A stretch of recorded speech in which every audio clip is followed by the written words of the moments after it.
Tricolores de toda a terra, está no ar o seu Giro Resenha, seu giro de notícias do Fluminense. Eu sou o Quintela e você está no canal Resenha Tricolor 1902, o canal que não quer ser a sua voz, mas quer dar voz a você, torcedor do Fluminense. Fica aí que está entrando no Giro Resenha e desculpa a voz, um pouquinho rouco, por isso cancelamos nossa live de hoje, 23 horas, mas a gente não vai deixar de trazer notícias. Está começando o seu Giro Resenha.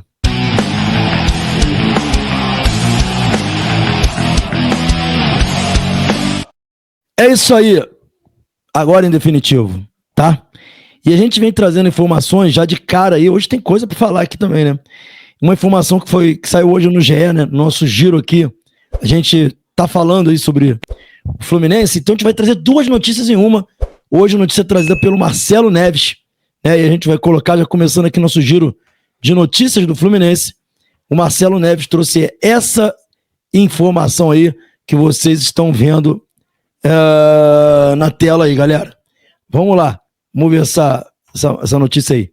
Mano Menezes revelou que estava olhando jogadores na concentração. Isso ele falou ontem na coletiva, né? Rodrigo Urena não é um deles, não está na mira do Fluminense. E aí falando lá que o Fluminense reavalia reposição para o meio campo após estar sem Ganso e Renato Augusto. Vamos lá, duas notícias em uma aí para a galera entender. O que acontece? O Marcelo Neves trouxe, tá no GE, pode dar uma olhada lá no GE. Tá no GE a notícia que o Fluminense avalia buscar um meia, né, devido ao fato de ter perdido todos os seus jogadores dessa posição e só tem o Isaac à disposição. Lá no GE estava escrito isso. E aí surgiu uma notícia, né, trazida aí por uma página peruana, né, um periódico peruano, dando conta de que o Rodrigo Urena estava sendo procurado pelo Fluminense, jogador peruano. E o que acontece?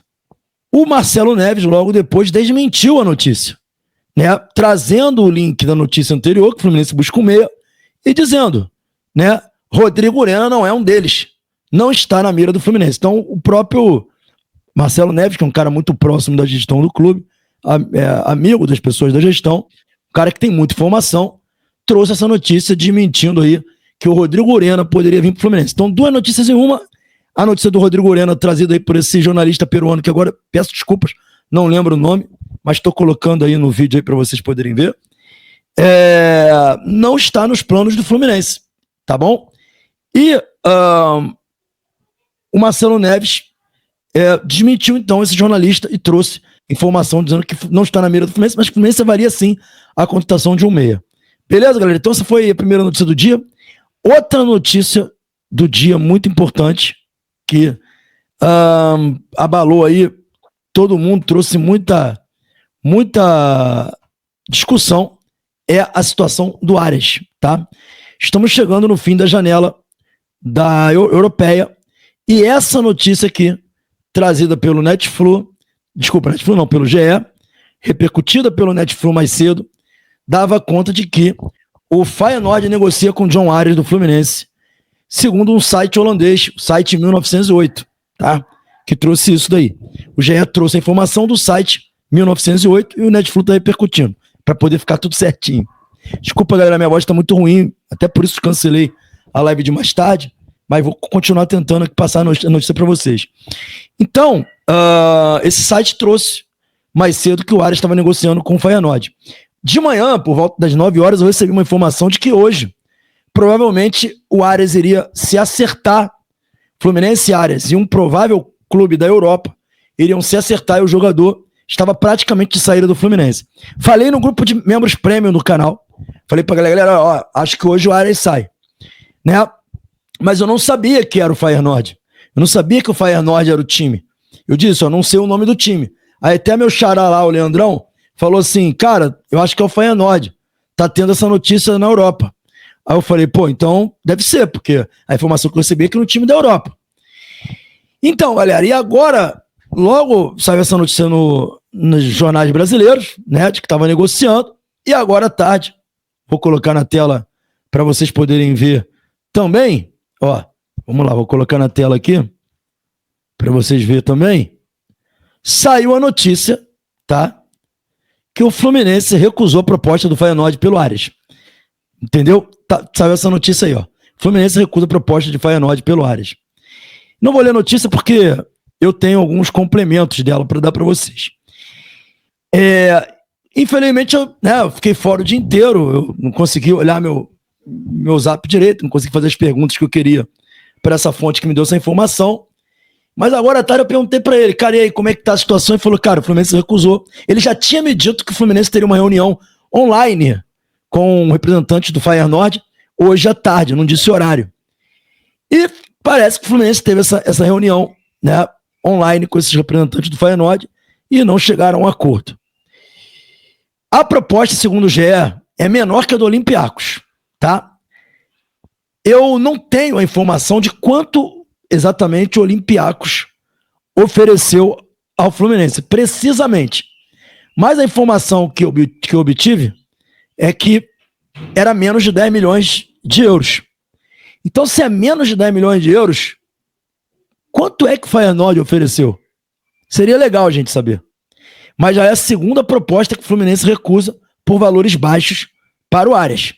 Então, o Feyenoord, de manhã, ou ontem, não sei, fez uma sondagem ao Fluminense, hoje teve a conversa e não evoluiu. Então, Arias, até segunda ordem, continua no Fluminense.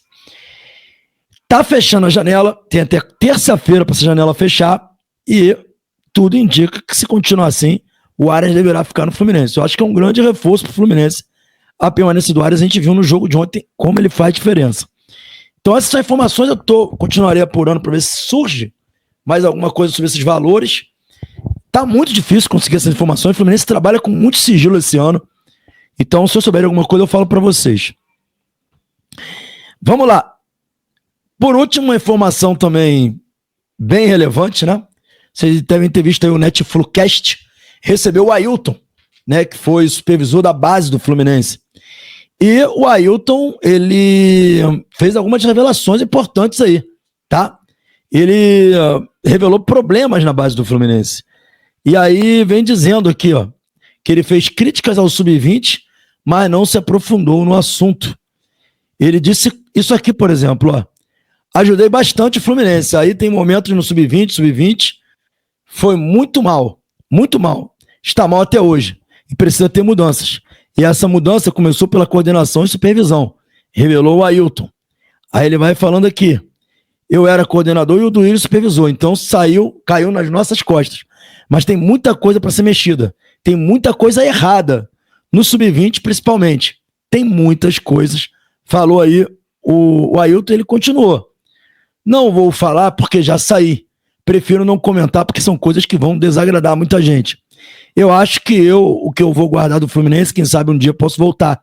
São alegrias que eu tive. Mostrou uma certa mágoa, né? Pela situação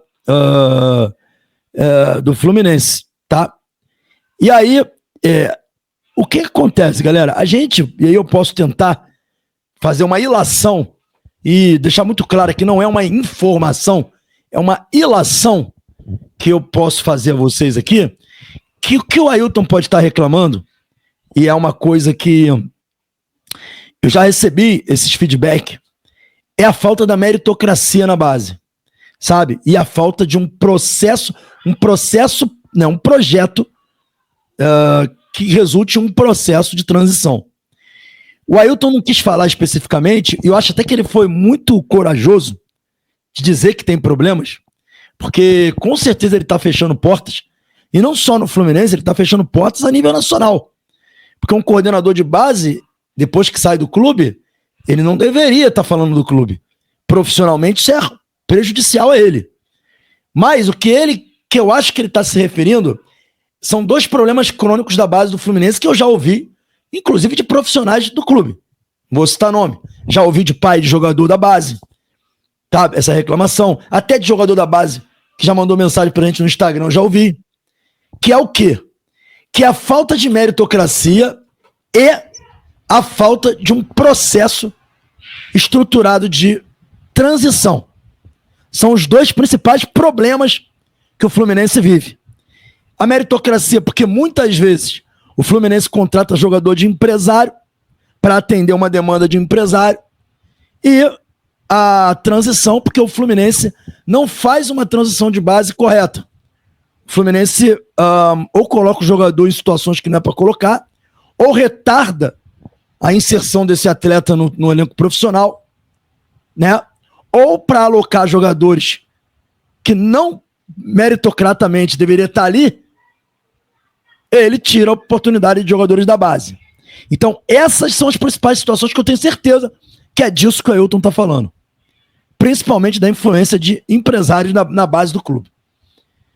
É uma situação que eu estou, obviamente, fazendo uma ilação, mas é uma situação que é muito difícil resolver enquanto o modo de gestão do clube foi esse, em que a gente vive a pedir ajuda de empresários para sobreviver. Então, fica muito difícil. Ok, galera, esse foi o Giro Resenha de hoje. Peço desculpa pela voz. Lembrando que hoje não tem a nossa live, o Resenha com a galera, bate-papo com vocês. Eu tenho que recuperar a voz pro fim de semana, mas prometo que vou trazer o nosso bate-papo de volta já já. Saudações tricolores, fiquem com Deus e até o próximo vídeo. Valeu.